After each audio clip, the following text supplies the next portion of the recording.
Yo, dari ujung Tapanuli Utara, Babin Kamtibmas hadir membawa damai, membawa sejahtera.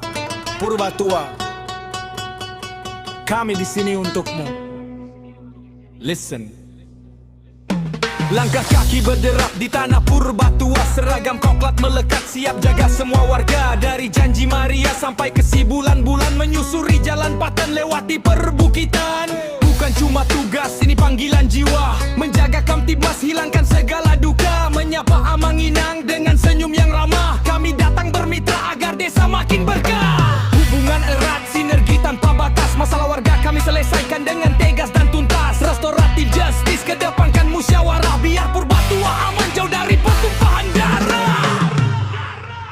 Babin Kamtibmas pilar di kecamatan, mengabdi tulus berbakti demi kedamaian.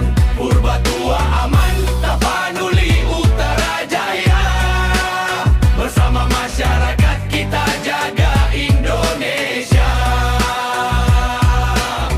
Yo, kita jaga bersama. Panas terik menyengat atau hujan rintik-rintik, tak surutkan semangat, pantau situasi tiap detik. Sambang warga di Lapo, dengar keluh dan kesah. Babin Kamtibmas datang biar rakyat tak gelisah. Edukasi Kamtibmas cegah judi dan narkoba, demi masa depan anak cucu di Bonapa Sogit kita. Bukan sekadar polisi tapi kami ini bapak, teman curhat, pelindung saat warga menyapa. Menjaga adat, menghormati dalihan Natolu. Purbatua kondusif, itu visi nomor 1.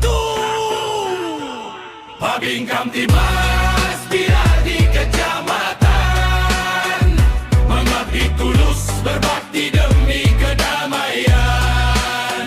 Purbatua aman, Tapanuli Utara jaya, bersama masyarakat kita jaga Indonesia. Ronda malam bergerak, sinergi 3 pilar, Babin Salura Kades semua ikut berkibar. Tak ada ruang buat kriminalitas tumbuh, kami siap siaga dari pagi sampai subuh. Purbatua tangguh, Purbatua maju, pengabdian terbaik itu yang kami tuju. Babin Kamtibmas selalu di hati masyarakat.